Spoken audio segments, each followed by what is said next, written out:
Good evening, good morning, good evening, good afternoon. It is a huge pleasure to be back for yet another TL Talk.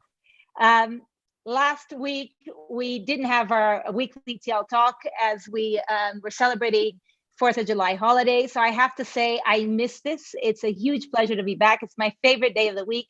I always feel so honored to be surrounded by so much wisdom and such great friends and old friends and new friends. So this is a very special moment for me. So everybody that's tuning in, thank you so much for joining us. I have to say today we got a little last minute gift. We were officially informed by YouTube that we have become a YouTube partner program invitee. So we have apparently reached a threshold of number of subscribers and 40,000 public watching hours over a specific period, which to me, I have to say, it was never part of my life. I never thought any of this was going to be part of my day to day, but it's been so much fun and definitely my favorite silver lining in everything that's come out of this epic moment that we're living.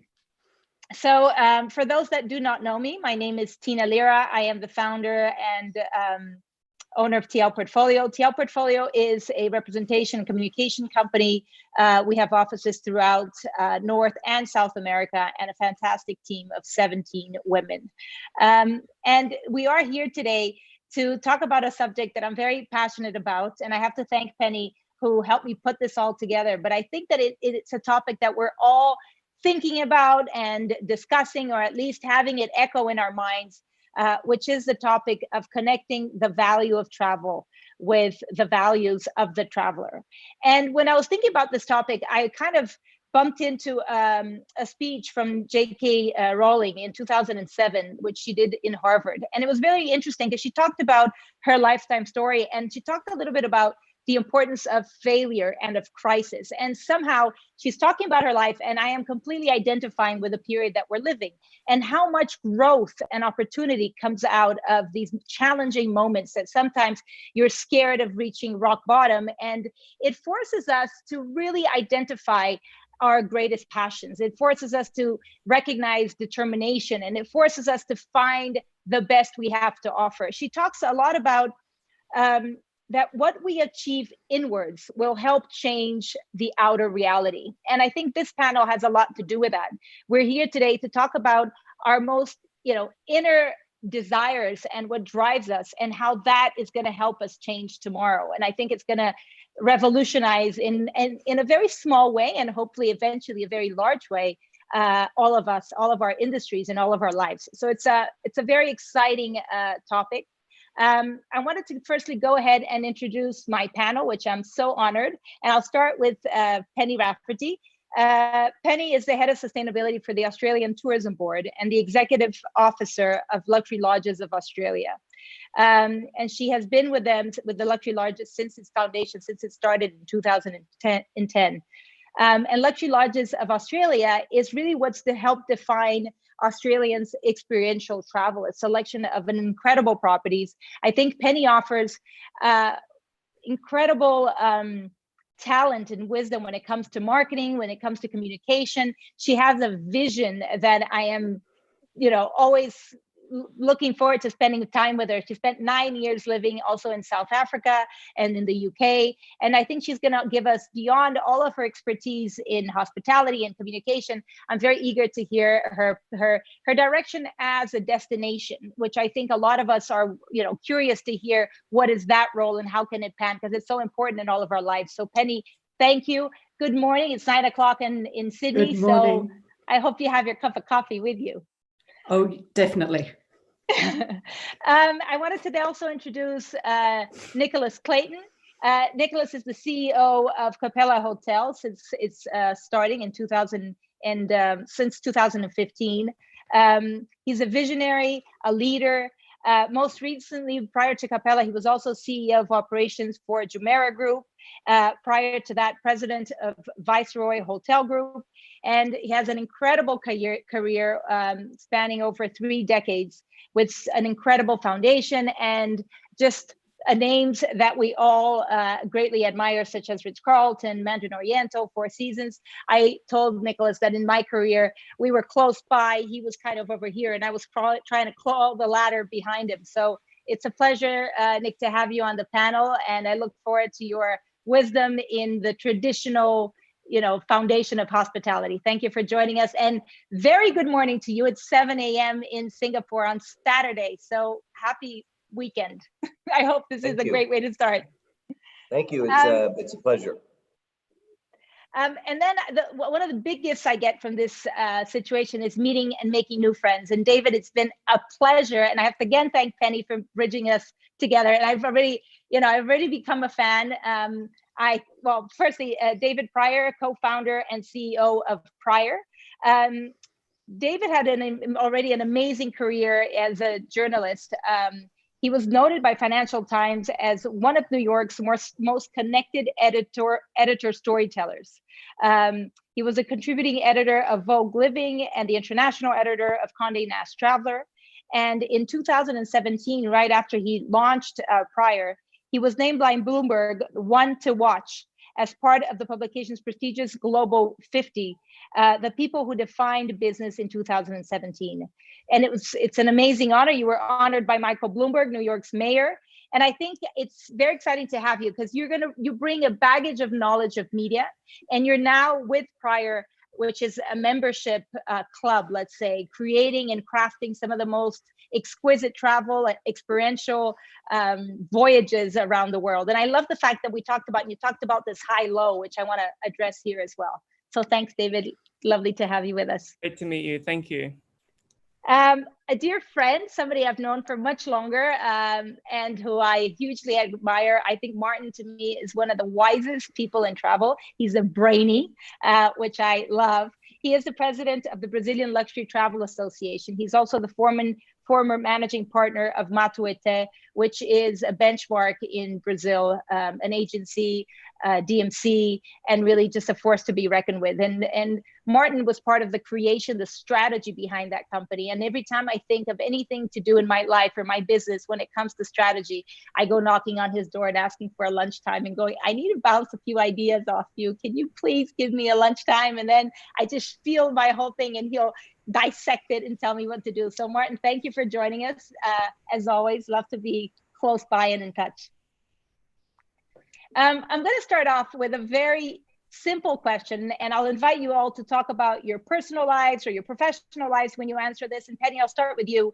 I wanted to know, what is the greatest silver lining for you personally during these past months of quarantine? And it could be, to do with your family, your work. It doesn't really matter. I think we've all lived some sort of, movement, transformation, awakening, something like that. So tell us.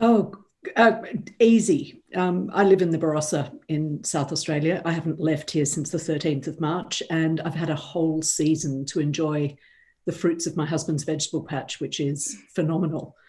But from a global perspective, I guess very early on there was a meme, and I'm not a big fan of memes, but this one really hit home. It was the Mother Nature world, you can't possibly stop the world to save the planet, blah, blah, blah. Mother Nature, here's a virus, practice. And it really gave me hope, actually, way back in sort of the second or third week of March when I saw that there could be a silver lining out of what was looming upon us as a very scary time, that this could be sort of the catalyst for a lot of things that were happening globally. So it's not just COVID. We'd just come off the back of extended drought and bushfires and flood, and we were already fairly raw. So for me, it was a catalyst, and I won't steal David's thunder, but adding into that the other global issues and unrest. We really are at a bit of a VUCA, volatile, uncertain, complex, and ambiguous kind of time. And so I guess I did kind of hope that the silver lining out of this would be that time spent in our rooms thinking about things might actually manifest change. I'm sure it will. And I'm sure this is what we're all here to do. So you're surrounded by the right people. David, tell us a little bit about what's your silver lining in New York. Because it's in itself, just being in New York is right now beyond, everything else, a moment. Yeah, I have to say, I can't see too many silver linings right now in New York because it has been a very tough time. We'll see how the city bounces back. It always does. So on New York front, I haven't yet seen it, but I know that it's going to come because it always does. And it's the most resilient city on the planet. But what I would say is that in general, I would echo what Penny was saying. I think that there is a moment and opportunity right now that we've been given to do a global reset across a range of problematic areas, climate change, civil rights, global cooperation, thinking about globalism rather than globalization. I think it's a reset moment if we can all kind of get aligned around that. And what I would say for us as a company is that we're really doubling down on what we believe and voicing that much strong, like in a much more, I don't want to say aggressive way, but in a much stronger way. And what we've already seen is that people have resonated with it's resonated with people really in an amazing way. So we probably should have been more firm from the very beginning, but I know we were coming from a different point of view or another point of view, let's say, from the beginning, but now we're really going to be very clear around that, I would say. Yeah, it's definitely an opportunity to make your message stronger. And I think a lot of us as a company and individuals are realizing that right. Even though we're in the storm, it's almost like your priorities are clearer than ever. It's weird. Martin, what's your silver lining?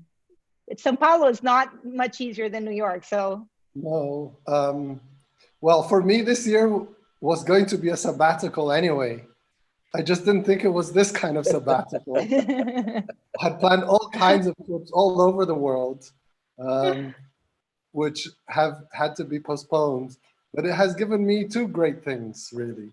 One is to really focus on my next project in life after having led Matueté for 18 years. In a nutshell, I'm going to be involved in a project related to travel and education in the Brazilian Amazon, related to young people, 18s to 25-year-olds, getting them to know the ecosystem and become advocates and environmental activists. And maybe some of them will one day become leaders and know what they're talking about.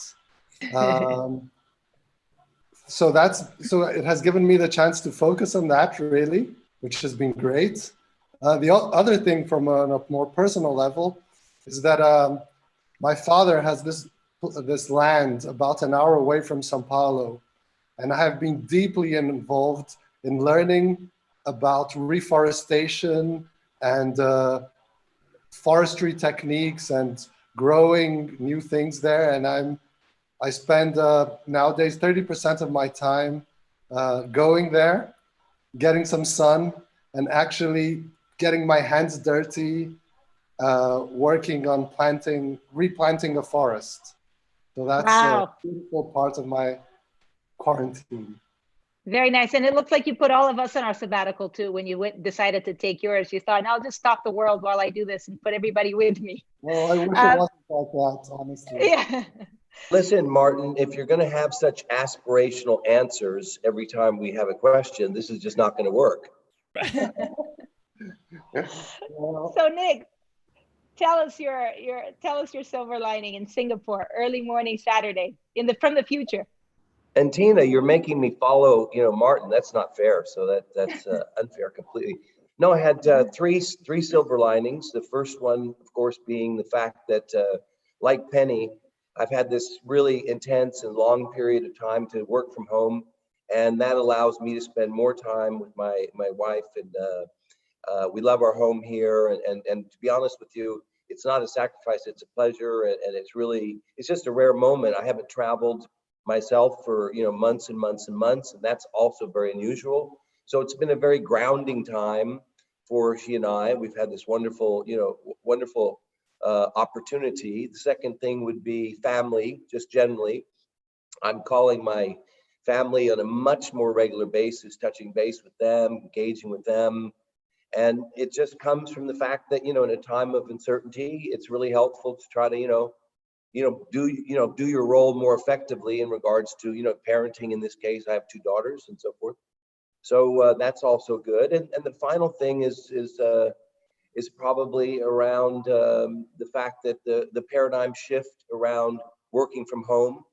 I think a lot of people, including myself, had some skepticism, but in this intense period, we've understood that this is possible, and actually it can be very beneficial in many ways. And if I had to restructure the business and so forth and so on, as I will in the months ahead, this type of working together will certainly be something that become a major feature.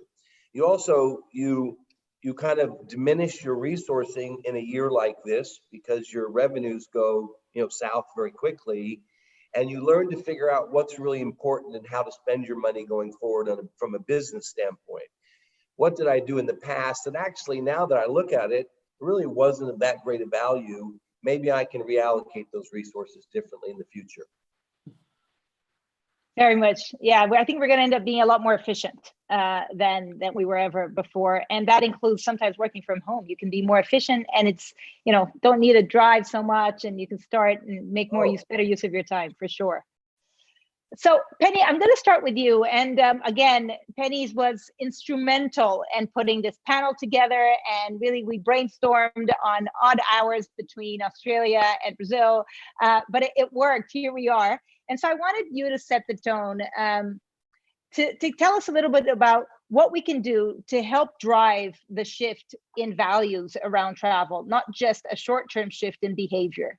So it's a very broad question, but can you start a little bit, because I think you'll set the tone perfectly for the conversation ahead. Yeah. Okay. So a caveat is I gave up looking for the crystal ball shop a very long time ago, and nobody really has the answer. And I'm torn between being a cynic and Pollyanna.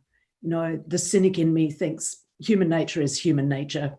People will slide back, but I'm also a parent, and I've said up to my daughter all her life, 21 days to break a habit. And we've had multiples of 21 days now. So I'm just, and again, for us, it's longer than COVID, and for everybody, it's longer than COVID. It is kind of the accumulation of lots of things that weren't right. And, what do we rush back to? People, Nick's comments about business and working from home, and where is the value in business propositions? And I could see David nodding. We've all had time to reevaluate lots of things, from our freedom to our family to what we value in travel, which is critical for all of us. And I guess I'm hoping that some habits have been broken, but hand in hand with that, I think there has to be some courage and some leadership, and exactly what David was saying, actually practice what you believe in your business, and let's not just slip back into old habits. So I think it's going to be a bit of both. It's going to be breaking of habits and people having their own little epiphany moments and realizations about what they value and why. It always, there was a comment that a friend of mine always refers to, and it was Shannon from ATTA, who always said it really worries him that people are so casual about travel. And I hope the result out of this is that the casualness around travel and the volume around travel, people really think about, so that it's not travel for the sake of anything other than wanting to actually have an impact and an impact back. We could sort of, I think there has to be that sort of shift. I think the way to do it, storytelling, we're at a time where people are really vulnerable. They've been shaken up a bit. So storytelling has to reflect empathy, and empathy is very hollow unless there's a core purpose in that storytelling and real meaning in that storytelling. And we're all storytellers. We're all in the business of telling our stories. And I think tonally, everyone's sort of conscious they're going to have to be tone sensitive. But I think that empathy is something to tap into. And we're almost handcuffed, because if you don't have sort of real, genuine, sort of integrity-filled kind of stories to tell, empathy rings very hollow. So I think we have an opportunity with that, and not slip back into, I think we have to be really courageous as well about about taking a stand on what we believe in, and not slip back into a price-driven lingo, and make sure that the value of what we are all creating, delivering, selling, writing about, the value is in what it is, not in how much it does or doesn't cost. Otherwise, we just slip straight back into profitless volume kind of whirlwind. Yeah, no, I completely agree with you. And I think that when you mentioned storytelling, I would add the real story, that it's authentic and that it's transparent and that it stands on its own 2 feet. Because I think before there was a lot of storytelling that you could almost make it up as you go along, and a little bit attached to this trend of fake news. And so I think with all the principles that you're talking about, which are the core values, that people believe in and they stand for, it's either do it genuinely or don't do it at all, right? It's about, if you're passionate about it, then stand up and fight for it or speak firmly about it. But the wishy-washy storytelling just won't cut it, right? I think that has a lot to do with what you're saying. If I get it correctly. And David, I'd love to hear from you. I mean, there's a exactly as Penny mentioned, there are many trends that we've already been seeing prior to these crises, such as sustainability and travel for meaning, and more of a social responsibility, that are being accelerated, as everybody says. How do you feel these trends are aligned with the consumer values post-COVID? So you have this notion of everything that was in the post from your knowledge and experience in media. Now you have your hand in, and you're working on some of the most incredible network of consumers, not only in the States but beyond. You're dealing with it worldwide. So how do you connect those two, from the trends that came and that everybody's buzzing about, to what that consumer really is looking for? Like, if you were to, what are these values and what's going to come out of this? Well, there's a lot of buzzwords, aren't there? Like experiential travel, wellness, people wanting experiences rather than commodities. And all of those things are true. And you're right, everything has been accelerated. But I think that there's going to be, per this whole discussion, a full value shift around the way people are choosing to travel. I think that they're going to invest in going deeper in certain places. And I think that the experiences that they're wanting to do there are going to kind of trump the experience of, say, the flawless transfer, or even the hotel. I think beyond the typical kind of hallmarks of luxury, people are going to be looking for a deeper experience in all the places that they travel to. And they're also going to be holding the people that deliver those experiences to account. I think that, per your point around storytelling, I think people have a, how should I say it, good bullshit meter now for things that don't ring true and that are hollow and that are spin. I think that's clear. Like in our storytelling recently, when we've started to be a little bit more forthright with our opinion, I recently wrote a piece on cruising and why the industry needs to end, actually. And that really struck a chord with a lot of people.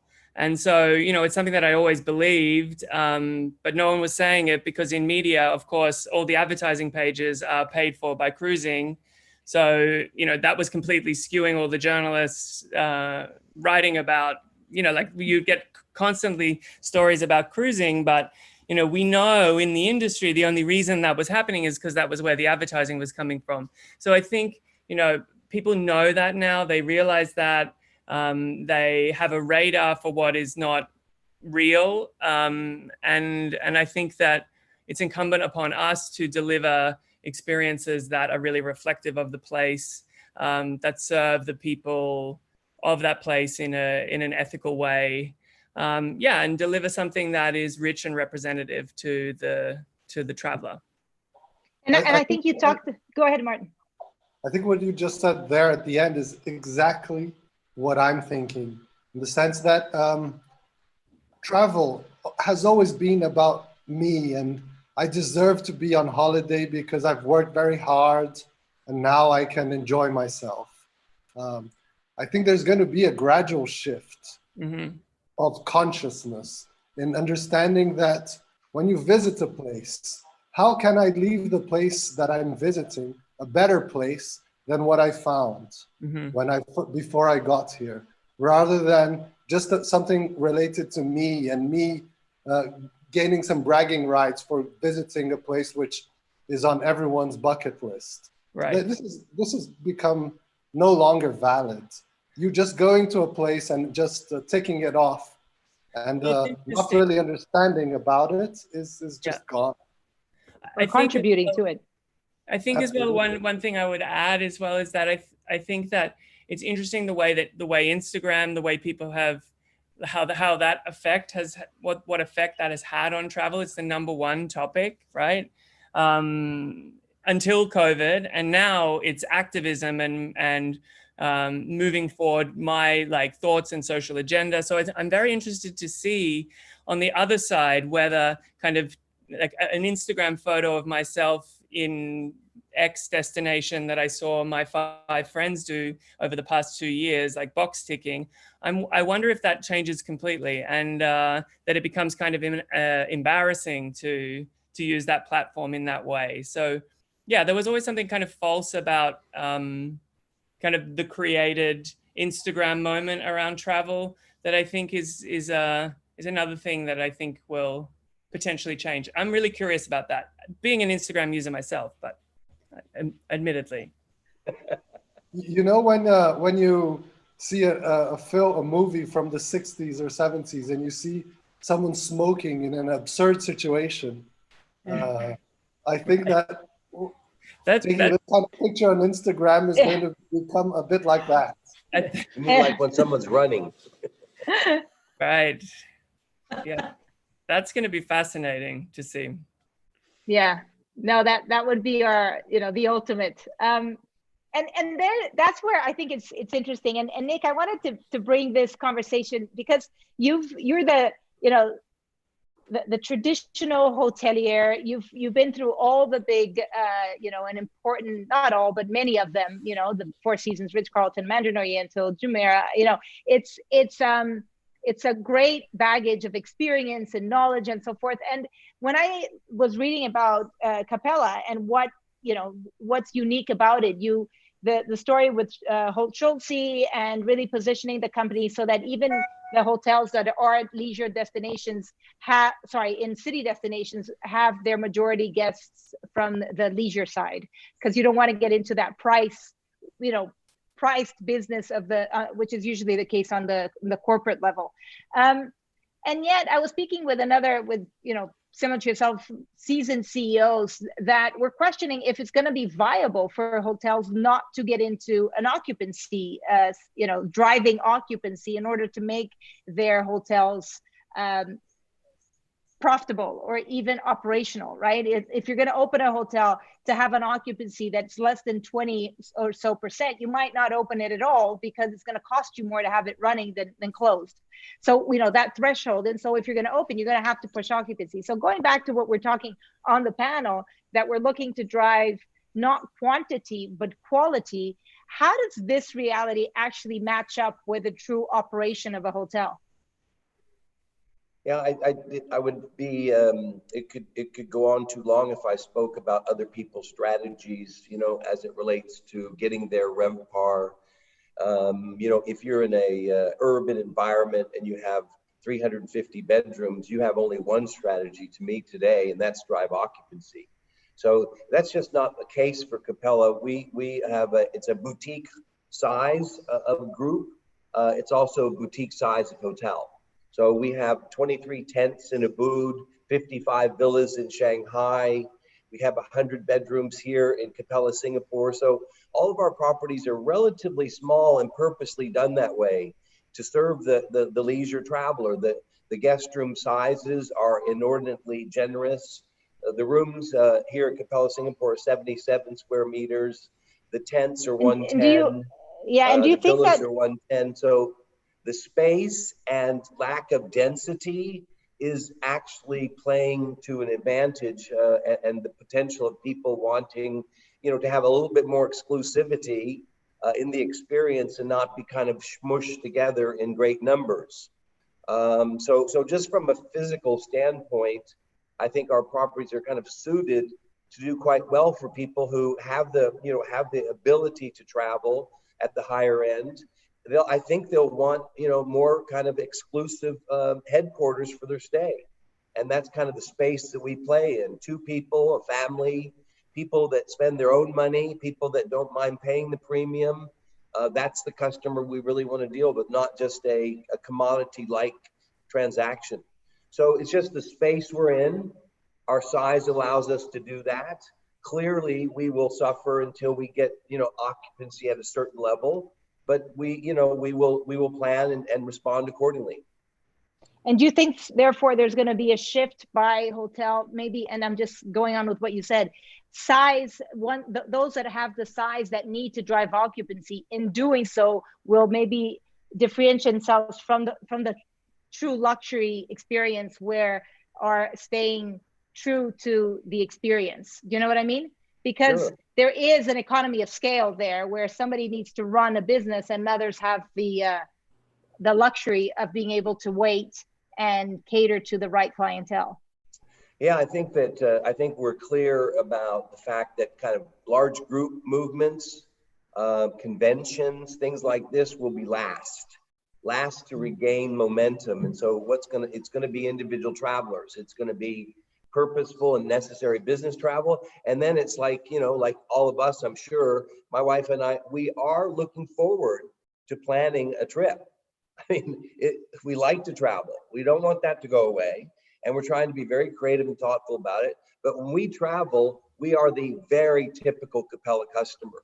We don't try to save money on the room. We get the best we can. We try to travel at the highest level that we can, and maybe travel less often, but we try to do it well when we travel. And I think we've always, as a company, been, focused on not just kind of fanatical service delivery and very personalized experiences, but also we've been trying to really cater to the more woke traveler, in relation to simply heritage, culture, the meaningfulness of the experience. Do you think that's currently clear in your brand? There are amenities at the hotel. There are amenities there at the hotel or resort, but those are not why we think the more sophisticated travelers come to our hotels. They're coming for a destination experience, and we need to facilitate that. And make sure that the hotel time is of high quality. But more importantly, instead of having colleagues that say, oh, how was your flight? Welcome to the hotel. I'm trying to make sure that we train and certify our people to talk about the richness of the destination and the purpose behind certain cultural nuances, the food, holidays, celebrations, dress, whatever it may be. And do you think that currently, the branding and your mission and vision speaks to exactly that kind of meaningful travel, or do you think there's might be a changes that you see that might be applied post crisis, post COVID? Well, I think the brand has been evolving for some time. As you mentioned, brand founded and launched by Horst Schulze, kind of first manager of Ritz-Carlton. Actually, my parent company, Pontiac Land Group, Singapore-based development family for 60 years here in the country. They were minority shareholders for many years, and 3.5 years ago, they actually bought the brand outright and have been owners since then. And we've been investing in how to rebrand the company, launched a new website, and been opening hotels. It's kind of Capella 2.0. So we're in an evolutionary cycle. For sure. And I wanted to, thank you for that. I wanted to pick a little bit of Martin's brain here and look at the role of the travel industry. And so, Martin, if you could tell me a little bit about the fires in the Amazon last year and the fact that they attracted major attention from the world. What do you believe is the role of the travel industries in these very sensitive ecological hotspots? Well, I think, first of all, you can only really protect a sensitive ecological environment if you have a real meaningful relationship with it. If it's just something you've heard about or learned about in school, it's a very academic approach. So going a place is essential for you to become really motivated to help preserve the place. So I think the travel industry has an essential role. However, I think we need to take a much better look at understanding a couple of points that make that place particularly sensitive. So we have to do capacity planning. There are places that simply cannot take thousands of travelers every day, like Venice, like so many other places, like Antarctica, which has become overblown with cruise ships. And I fully subscribe to David's concept about cruising. I think it's like fast food. Doesn't do anyone any good. So we have to be more critical about volume and also what we leave behind. As I mentioned before, if you go to an ecologically sensitive place, it's much less about you than about what you can do to help this place. So my take on it is that we should only really go to these places if we're really prepared to engage ourselves in some meaningful way to help change the situation and really help the people who are there. And I think this is the travel industry and us as travel professionals have to do a better job of understanding that. And it's really not just about showing off that you've been to a place which is hard to get to, remote or anywhere. It's about, yes, I'm going there, but I'm going there for a reason. I'm going there to understand this place, come back to my city and help tell that story, and also leave behind things that the people there actually need and become a conduit for change and behavior about that. So I think the travel industry has an essential role, but not the role it's playing right now. And that has to change. And how? Because my question, and I think I couldn't agree with you more, and that's really the ideal, it would be the ideal travel industry if we could take care of the environment and the destinations we're traveling to while we explore them, right? So you give back as much as you're taking just by learning from it. The thing is, what is the role of the travel agent? What is the role of educating the traveler? You have to, the role of educating the hotelier, and then getting everybody involved in the cycle. And this is a whole process, right? Of teaching, of communicating. So that's the media. And this is where we are right now, where we've kind of had an epiphany, a final awakening that like, okay, enough is enough. We need to do this. And so what you're saying is very, very true. How do we make that, you know, how do you make it? I'm also looking for that answer. So I don't have it, but I have some clues. I think as an industry, for example, if we look 20, 25 years back, and let me take you some real examples that happen in Brazil. For example, Rio de Janeiro, famous destination, lots of favelas. There used to be something called a favela tour, which is something that you got tourists from the Copacabana Palace onto a Jeep and drove through these poor suburbs of Rio. And it was like going to the zoo, right? Let's go and see how these people live and be able and come back to the comforts of my hotel and talk about it. This is really no longer acceptable. Yeah, I can tell you. I mean, that's one thing we know is going to change completely.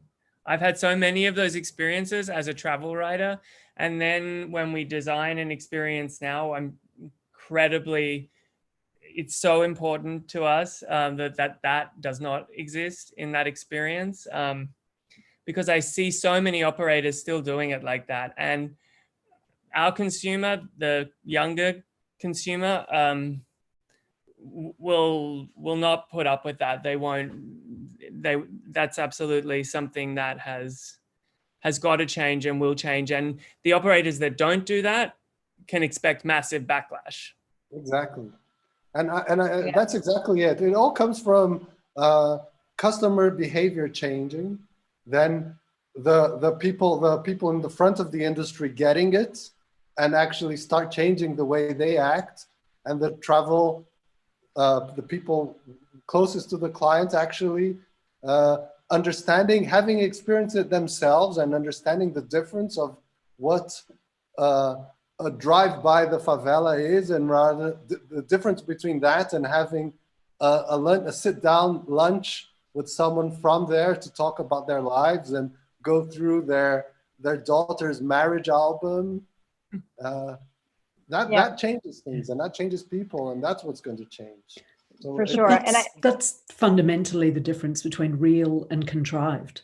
You know, the window shopping drive-through doesn't give any sort of genuine connection. And I think particularly for people, you know, David's clients and Matueté clients and people generally in the travel world that we operate in, is they're a bit more educated than that. That's really not acceptable, as David said. They travel to experience a bit of difference, and they do want to learn, and they want their kids to learn. And you know, we can keep dishing up stuff that doesn't actually deepen that and go backwards, or we can, as an industry, rise to the challenge and really be quite stringent about only doing things that allow positive impact. I would also mention that this has been the buzzword of the industry for a while now. And I'd say it is true to some extent, but the quantity of clients that are still looking for pure hedonism and just frivolity when they travel is huge and far outweighs the number of people looking for really significant experience. They say they want to do that, but in my experience as a ground operator, it's not always like that.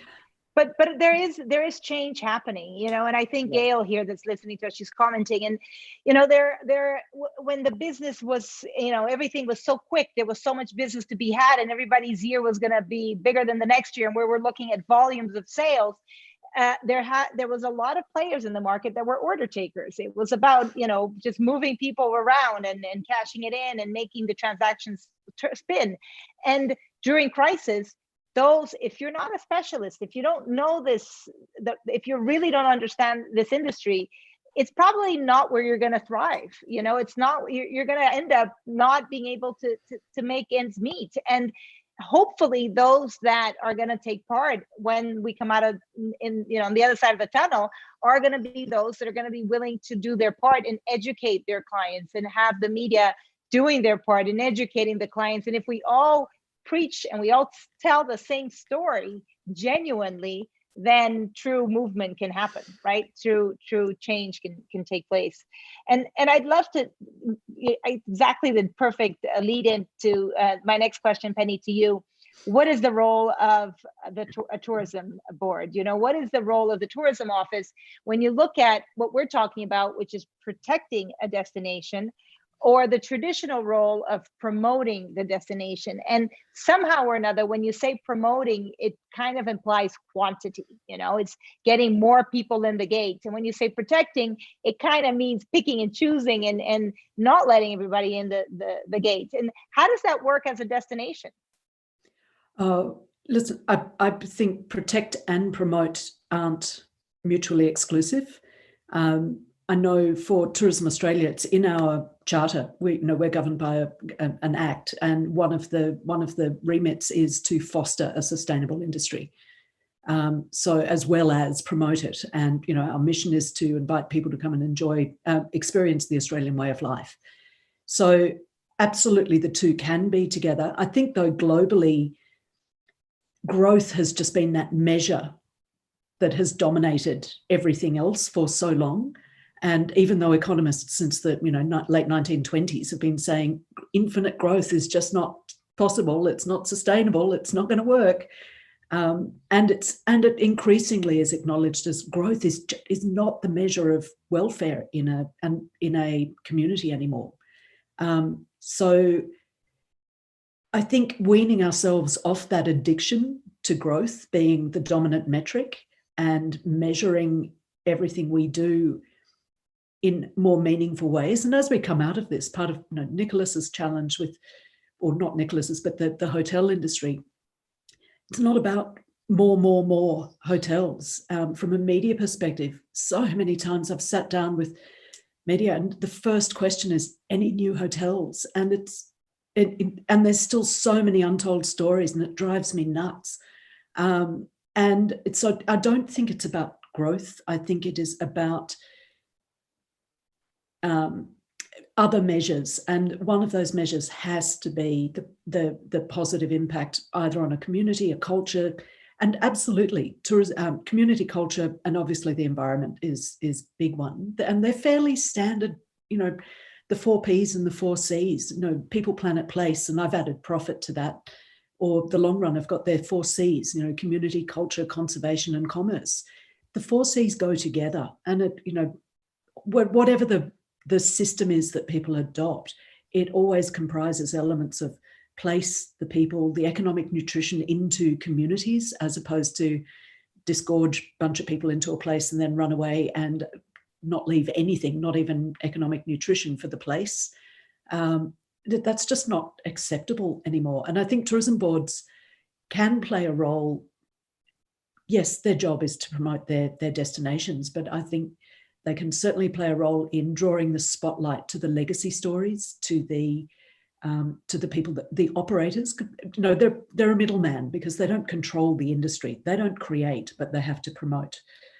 So drawing the spotlight to people who are doing it well is a very simple thing. Storytelling about operators and that really reflect not just the character of a place, but reflect deeper purpose and impact for that place beyond just filling rooms. So I think they really can. And I think it's time to be brave. I mean, I think I've said that before, not just for us, but, the travel advisors, who do you not want to serve? If somebody is fundamentally asking you to design a trip that is everything that you can't bear, when do we all say no? Well, that's why we're a membership, Penny. Exactly. Love it. And it is brave, and it's counterintuitive to this sort of addiction to growth that we've been on for decades and decades. But fundamentally, the profitless volume, and it's not just profit measured by dollars, it's by satisfaction in what we do, impact on the region, on the people, on the place, on the environment. Martin, I'm sure you wouldn't do a trip to the rainforest for 1,000 people to do your, and it be out of control and not being able to maintain the focus on the experience that you really want people to have to connect with the place, or thousands, whatever the number is. It still has to be delivered with integrity. For sure. And I think you mentioned it's simple to do. And in this case, it's simple if you know how, and you definitely know how, which makes it simple. But unfortunately, it's not that simple as we look at how so many other tourism boards struggle with being able to manage that quality versus quantity. So hopefully that's all part of the learning that Martin was driving at, that they will also. Yeah. We embrace. Are naturally isolated. So, Yeah. And that's really the struggle, isn't it? I mean, and I'd love to get your perspective, and not about Capella, because I know it's boutique and it's unique, but when we look at it, you look at these big hotel chains, many of which you worked with, and many others. And I sometimes they look like the big tankers going down the ocean, right? They've been doing this for a long time. They've, as Penny mentioned, more and more, and it's all about how many hotels are you opening this year in this, race for growth. And so they end up being these bulky guys going down the path. And when something like this happens and you're having to kind of shift left and right and kind of stop and reconsider a few things, it's hard for them to stop that momentum because they're just so big. And you have these little companies like, what Martin's doing, and you look at what David's as a membership, that they can shift and turn and adjust rather quickly, or myself, like people on jet skis versus the tankers. There is this fear that these large companies might struggle to adapt to this new message, right? To this new education, to this new desire. How do you see the scenario? Is it possible, and how can it be done, or is it not necessary? Maybe it's a different clientele. I don't know. How do you see this? Do you see a match on what we're talking here with the movements required, or no? I think that I think to some degree there'll be a good level of adaptation. The big players are not unsophisticated. They are capable. They also are re-engineering their businesses today as well, as it relates to how they structure their organizations, where their priorities lie, and so forth. And I think they've done. I think what's difficult is to somehow not be seen as being in the commodities business. I think if I look through, I was just looking yesterday through one of the luxury travel publications. They were looking at their world's best list and so forth and so on. And what struck me as I went through the 100 best hotels, best brands, and things like that, is that the real sophisticated money travelers, I'm assuming that's the readership, they like boutiques, they like independence. That's what you're seeing. People that, find a little niche, something, a lodge, a cabin, something with, 10 rooms, 15 rooms, 20 rooms, something that, is, I guess exclusive, going back to that. And I think those are the properties that will win the day as it relates to, the real, I guess, RevPAR success.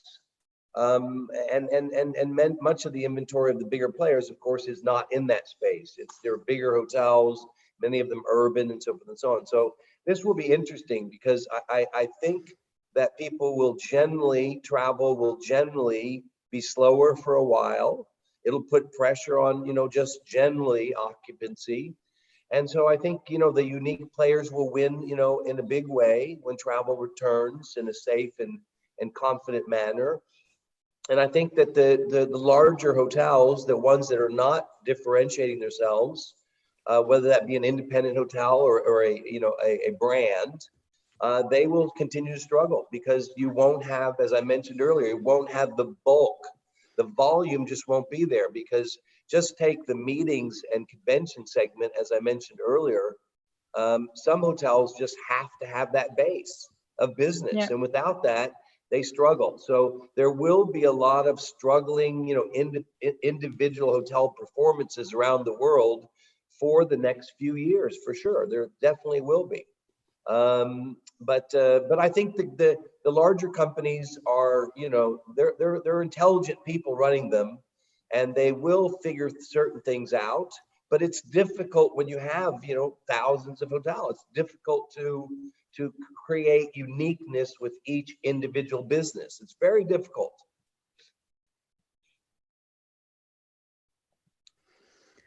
For sure. No, and it's an interesting equation to work and to imagine. And I think there's going to be some very interesting innovation coming out with what to do with that space.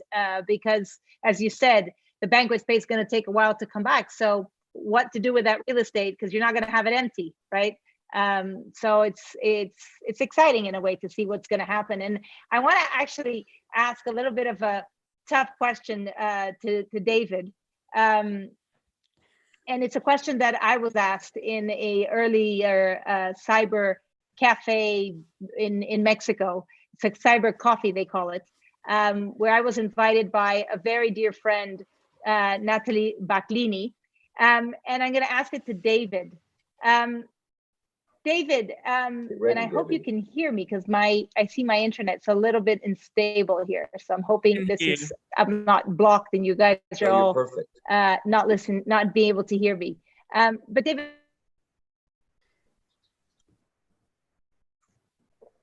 Oh, no, I lost you, Tina. Oh, we lost her. Someone censored her question. I'm back. Oh, you're back. I missed that question. Sorry. Oh, darn it. David, I was going to make a question up for you. Can you hear me? I dodged the question. I didn't get the question. Sorry. Can you hear me? That's. I didn't yes. Sorry, my internet. Can you repeat the question for me? Sure. What I mentioned was that I was asked this question, and I wanted to really ask you the question, just coming out of what Nicholas said. It was a question I was asked in a they call it a cyber breakfast talk, and they asked me, and I'm going to ask you, what would you do if you inherited Hilton?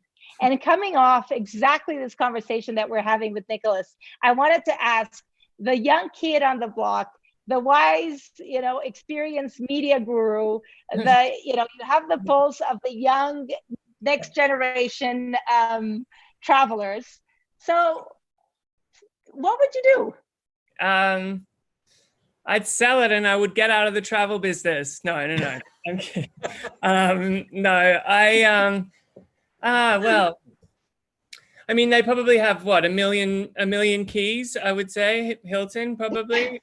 So, Nick is much wiser on the hotel business than I am. And so, it's interesting to listen to him speak about how they will maneuver because there's obviously far too many people and so much money involved that they will have to make it work. But if I was to inherit it tomorrow, I think with a lot of these big brands, they've diffused themselves so much into these little niche brands because like some marketing team has told them that they have to do X, Y, and Z. And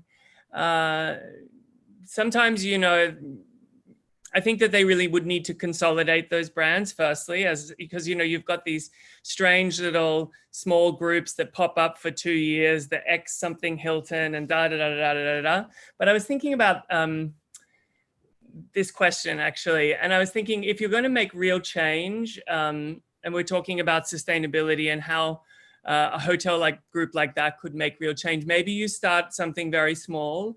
And I was thinking about, okay, if there's a way for these hotels that are kind of everywhere to have some sense of identity, to in some way connect with their community, maybe it's as simple as starting with breakfast. I know this might sound like a strange thing, but maybe if all of the Hilton hotels decided to buy local organic eggs and get milk from a local producer or use local fruit, or just think about how they could make breakfast, just one thing really good that was about their local community and that reflected where they were in the world. Maybe that, if you think about the huge volume of what that would actually mean every single day for 1 million keys, maybe that very small thing that they did from corporate HQ could actually have a gigantic impact in all of the communities that they're in. Like, I don't want to say, well, they need to redesign all of these kind of roadside motels that are the same kind of everywhere. Like, I was trying to think of, like, if I can think of one or two things that would change things that would make them have a much more positive impact, I would say maybe they could start with one thing that would have a huge impact, even though it seems small, would have a huge impact in the local community. And not only that, make the guest experience much richer and also the community in which they're in. So I think that's the first thing that I would do if I inherited it. But yeah, again, I'd say, I'd probably sell it and be out of the business. Call Nick. Nick. One thing that I saw happening here in times of COVID and home office which I thought was brilliant, and maybe there's an interesting idea here, was that some of the hotels, when they opened their rooms for home office spaces. So people who needed isolation, couldn't work from home because of hectic environments and kids. They went to spend a day in a hotel room as their office. And maybe there's something there for chains. Yeah. Yeah, I mean, there's so much real estate. Yeah. I mean, hotels in urban centers will definitely try to find ways to bring the community into the hotel more frequently. They'll definitely have to get more of their business from from the blocks around them. They'll have to. So they'll be offering services, doing things creatively to make hotels more of a social center for the community, or they'll die. There just won't be enough international travel at the beginning, as I said, for some years. So I think that, that's, I think that's not a bad thing, quite frankly. Highest and best use of real estate in a property. How can I get creative and bring the community in? Do I always have to make money? Or is it just getting people in the building with something that is interesting? We want to do all kinds of yoga programs and invite the community for free here at Capella, Singapore. And the reason is we just think that if people are in the building and on the grounds, that they have a chance to, engage and have other experiences where we can be commercially successful. People are not going to come here for a program like that and simply somehow not make a day of it, if you will. So this is a very simple example of where I think there'll be some changes afoot, and they're already taking place. So that's kind of a trend that, I've seen. I love hearing that from an urban perspective. And David's, best local breakfast in the world at, 575 hotels that you know the owner of. 6,000. More like 6,000. Oh, wow. Okay.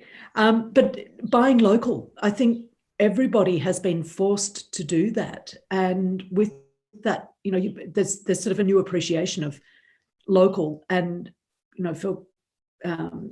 for us, the local bread maker, the local, everything. And even when we weren't sort of getting out and about, we'd order online. And there's an appreciation of the craft, of the skill, of the provenance, and local, and yes, we're all forced into a domestic travel moment for the time being. But isn't that a great way to start that appreciation of grassroots, local, real, of us, of the place? I like David's idea very much too, because whenever I travel, if I'm inclined, if it's something that's attractive to me, I'm always looking for best local breakfast that's a representation of that place. Mm-hmm. It happens to be one of those meals that I really like to do locally. Right. And so, I like that idea. It's interesting, of course, because again, this is not a bashing. I respect everyone's business in the world and everyone that's got, has made a trade over the years. But, the bigger companies consolidate purchasing, and it's all about cost. That's all about cost. And so this is, again, why these boutique hotels, they're snuggled someplace in the Blue Mountains, and they're getting their cheese locally. They're getting their, this, that, and the other products, as you say. And it's a strong appeal for people that want authenticity.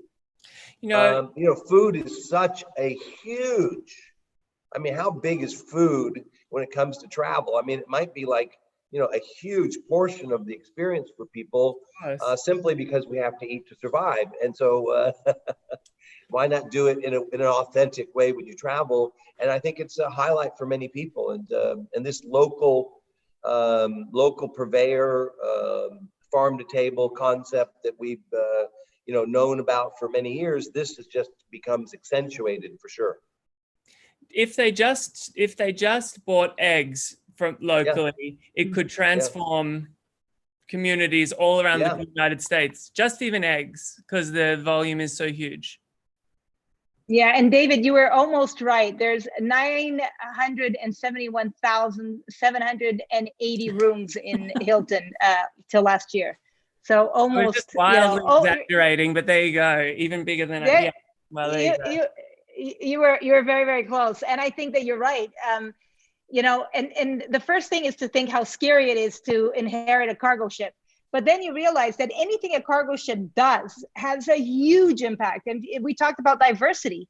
If they were to bring it upon themselves to really change the number of employees from the Black community, wow, would that make a difference, right? If they were going to find a way to get more, people from diversity into their senior leadership, wow, would that make a difference? Because it's volumes we're talking about. So it's actually from scary to exciting, because any change you make has a tremendous impact. So you brought a very, very important point and very positive way of finding that silver lining. So good job on you. I wanted to ask Martin another question, I think, which sums things up nicely.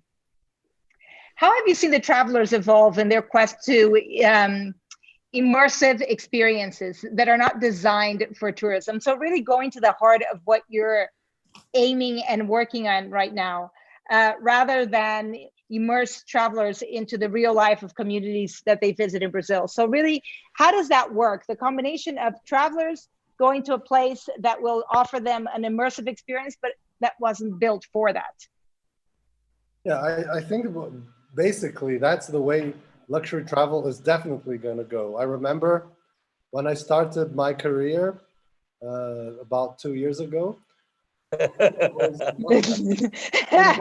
wasn't like that at all.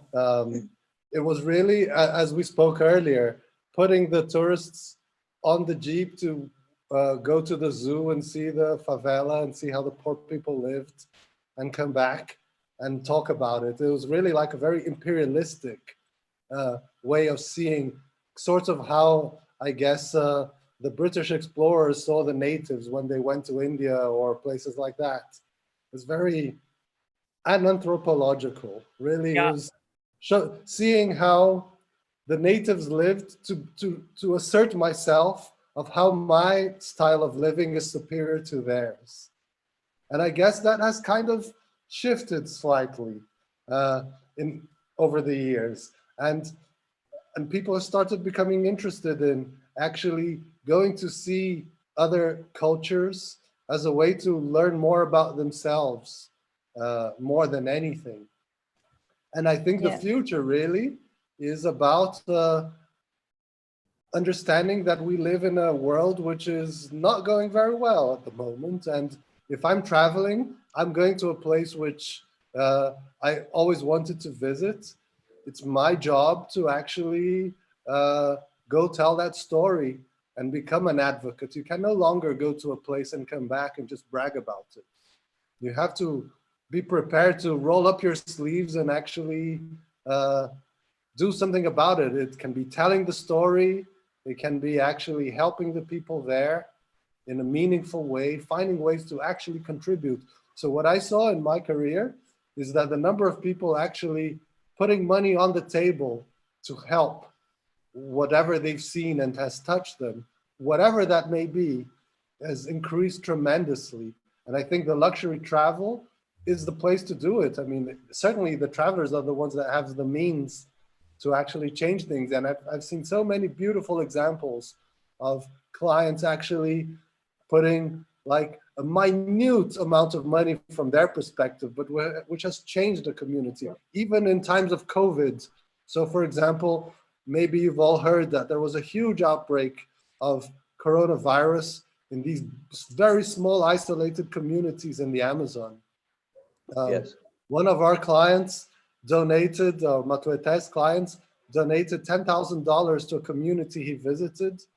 And that kind of completely changed the game there and managed to build hospital beds there and actually bring first aid care to a community that had none. And that kind of example, I think is here to stay. And if you're going to go to a place which is like that, be prepared to contribute. So this is how I couldn't agree more. And I think it's so important. And I've mentioned it in an earlier talk that now that hotels are trying to, even if they drive their pricing. They're looking at their pricing model. We're talking about value here, and they're trying to fight and attract travelers by offering them a better rate. I think and even I think about it to myself, but I know so many people would be willing to pay a little more, knowing that instead of giving me that discount, you're giving that 10% to help a community. And I would buy 100% that hotel over 10% discount to me, or 10% of that trip rate that you're buying is going to come to this community, so that when you come here, you can see what your travel is helping. By you coming here, you're going to help them. And that makes all of us be proud to be in the industry, to be proud to be traveling, and to have something to show for it.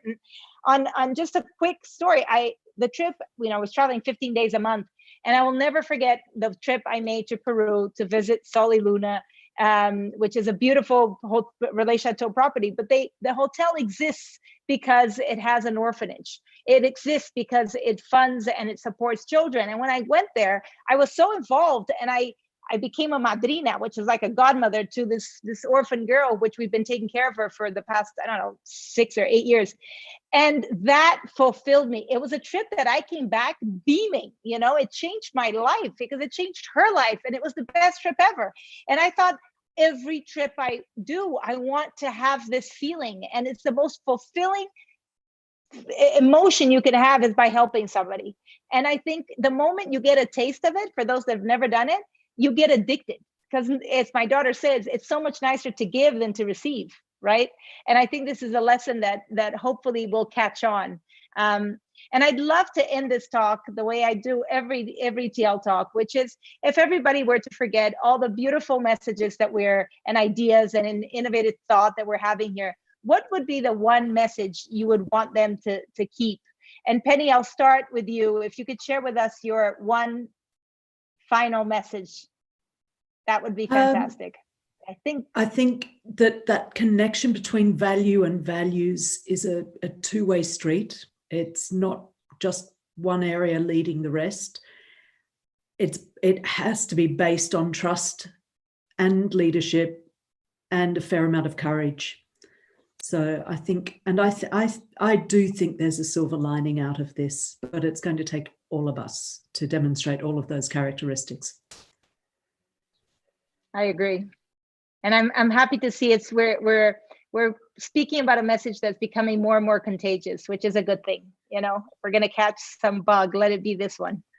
Yeah. And Nick, can you tell us what's your message? Well, Penny just sold mine, so I don't know what to say.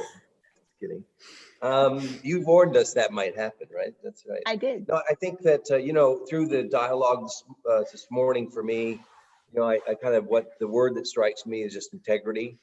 And, at a time where, things are kind of being challenged, it's really important to ask yourselves about the way that we're working, the way that we're engaging with the communities that we serve. What are we doing for our colleagues who are actually, providing that, that real moment of truth with the customer? How are we operating with our suppliers? And, all these questions about how can we be, more of who we want to be as, business leaders and as citizens of this global community. So I'll just leave you with that thought. Thank you very much, Tina. No, it's a pleasure. Thank you. David, tell us a little bit about your final takeaway here. Well, it just sort of clicked in the last moment, but I think that how many continents are we on right now? 3 or 4? I think that as travelers, we need to be globalists, and we need to be thinking not as nation states and not giving fuel to leadership that divides us. I think that we need to think in the most macro sense, and as travelers, the traveling experience can connect us all in that way. And I think that we need to be thinking about taking that negative connotation of globalism away and thinking about what that actually means, that we're all on the same planet. I know it sounds very lofty, but it's about a globalism, not a globalization, and that people should vote. Because we'd have a few less Right problems on, right on, right on. if they voted. That's all I would say. Yeah. No, and yeah, I agree with you. And just before that last end, I think one of the things that that really strikes home is to do whatever you do in a genuine way, right? And one of the things that we had in multiple panels is that at the end of the day, we have to act as humankind. If you're talking about diversity or sustainability, or what we're talking about, this, travel with meaning, because it's the right thing to do, not because it's going to make you more money or because it's going to make you, but just because genuinely we all know what's the right thing to do. And hopefully that's where we're moving towards. Martin, tell us your message. Yeah, my message is this. Major systemic change comes from the sum of individual parts. And we have this amazing opportunity that we've all been forced to stop at the same time together and rethink our lives and rethink what we're here to do in the world. So if ever there was a significant time for us to do a major systemic change, this is the best chance we've had since the end of the Second World War, and we better not waste it. 2020 vision. Absolutely. Absolutely. And what a perfect time to take a sabbatical. I mean, really, how strategic of you. I knew you were a good strategist, but man, you just blew me away. It's like, perfect. It was the worst year. I was planning to travel. Well, you're traveling. You're just traveling in a different way, I guess. It's going to be a more meaningful travel because this one will probably change the world, hopefully.